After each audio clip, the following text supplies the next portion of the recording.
Yu-Gi-Oh! Nightmare Troubadour was released on July 21st, 2005 in Japan and on August 30th, 2005 for North America. This was the first Yu-Gi-Oh! Game to launch on the mega successful Nintendo DS platform and would bring dueling to a whole new generation of consumers. This game was one of the last to primarily focus on the characters from the original series, which is why it marks the end of Era 1 for the purposes of our retrospective here. According to VG charts, this game sold about 280,000 units worldwide. As a comparison point, Pokemon Platinum version moved about 7.6 million units worldwide. Clearly, the market for Yu-Gi-Oh! Video games was niche, comparative to the highly lucrative DS software market. But does this game's quality outclass its financial performance? Let's find out here today. But first, as always, let's read some rectangles, folks, and I think these ones will probably resonate with you the most.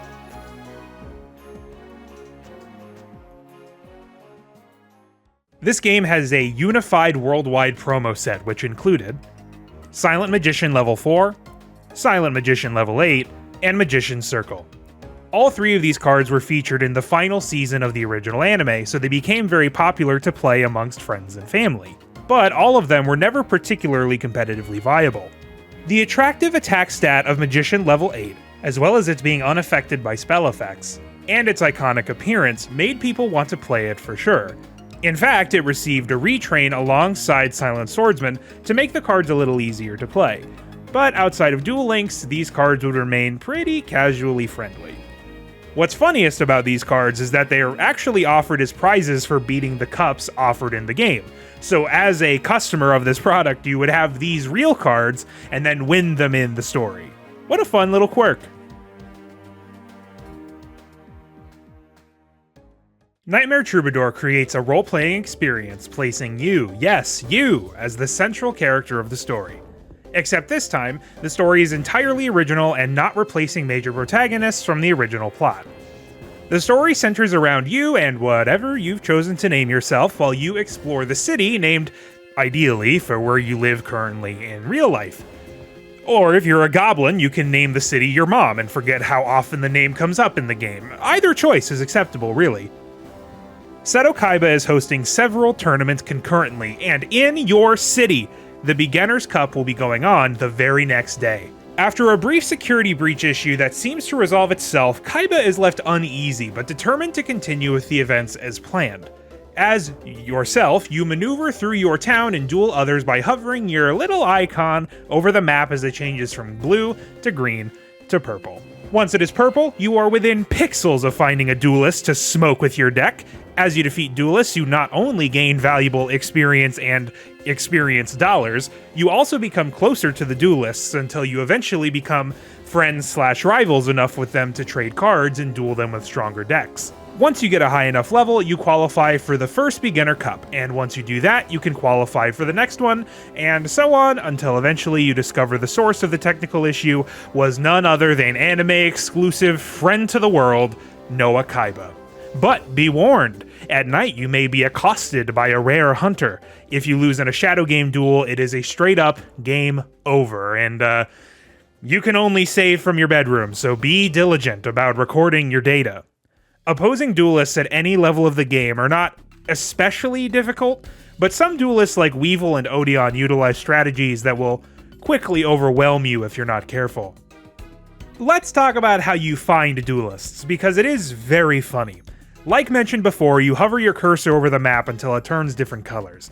The problem is, once you find a duelist, it's just blank, merely telling you that a duelist is there until you get jump scared by Mokuba's 9th feeble attempt to beat you in a duel. Until you have beaten a duelist several times, the duel radar, that's what the game calls it, won't identify who the opponent is until you clicked on them to duel, and you can only back out of a duel with an opponent the first time you meet them.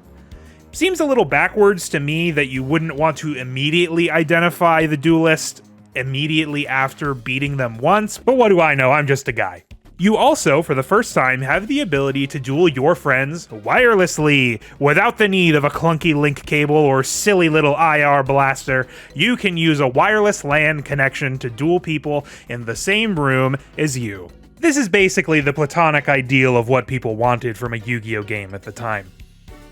In terms of gameplay, this game is really quite special. It uses the unique two-screen setup of the Nintendo DS to have a top-down board view paired with the more visually pleasing 3D board on the top screen. Each monster has a little animation loop that stays visible while looking at the card, and some cards even have a unique summoning animation that make them seem more powerful. Unfortunately, one of those cards is Alligator's Sword, so while the integrity is not exactly there, seeing the animation pop off for Blue Eyes or Red Eyes or Guilford the Lightning does still very much rule. The game works pretty fast from a speed standpoint. Opponents move through their actions quickly, and the frames of animation are limited to improve the pace. The speed of duels, however, remains dreadfully slow, at least at the beginning. This game falls victim to the same curse as all these early Yu-Gi-Oh games do, in providing you cards that are not good, making you work for cards that are good. This wouldn't be quite so tedious if the first opponent available to you, Mokuba, didn't have cards like Dez freaking Koala out the gate. What's also nice are the visual effects of field cards when they are activated, changing the tiles of the ground one by one. A lot of polish went into making this game feel more impactful than the other games released at this point.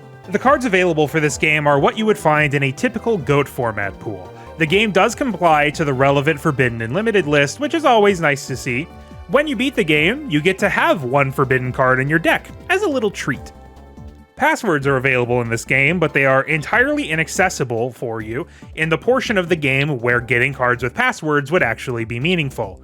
Also, you can only use it to get duplicate copies of cards, and it still costs money! You always have access to the card shop, which is currently being run by Grandpa as a favor to a friend, according to him.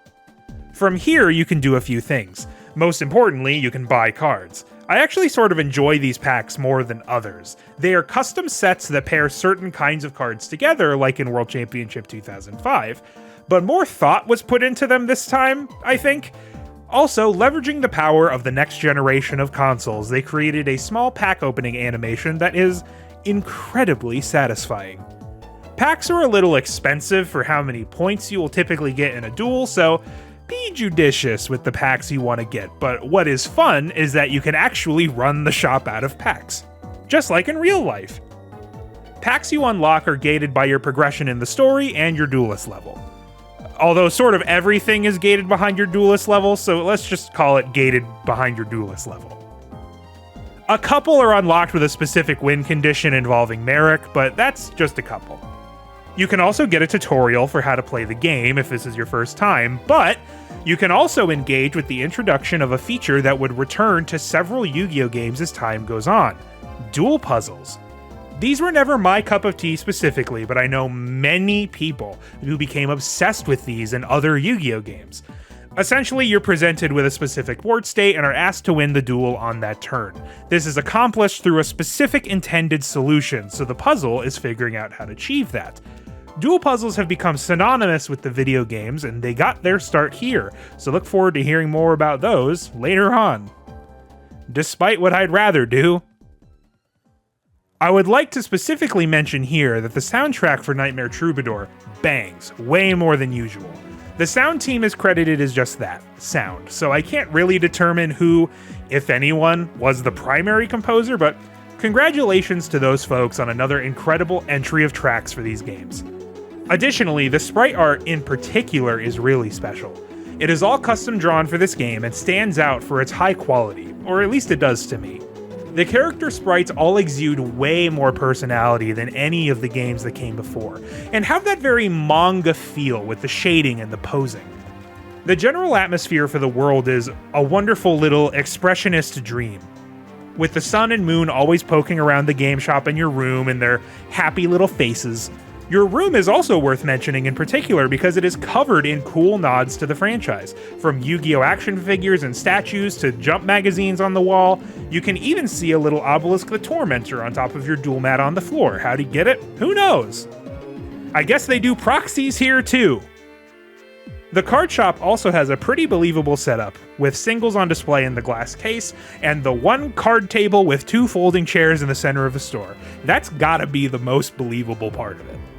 The overall progression for this game is very slow, despite being one of the better paced dueling simulators, and you often have to duel the same computers over and over and over again. It's nice that many of these computers have more dedicated strategies to give them some identity, but I've probably dueled Rebecca Hawkins about 12 times in a row for the Expert Cup to grind out duelist levels, and that is unfun. At the end of it all, though, since I've more or less arbitrarily decided this is the final game of our first era, this is a great one to go out on.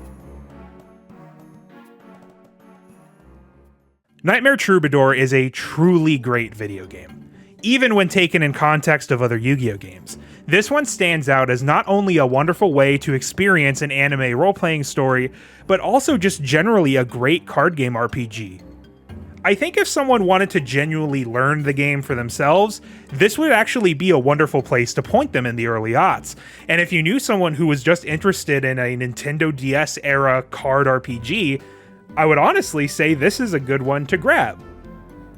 I would also like to thank all of you who have been watching the videos and enjoying them. Seeing all of you show up to each video has been a wonderful experience. I never imagined even one person would like these videos, so it's always very humbling to see people really like them. Of course, this is only the beginning of our journey, and we have a number of games to get through still. I hope you'll all continue with me on my journey through these games and everything else that I plan to get up to as time goes on. Thank you so much for watching, everybody, and I will see you in the next one.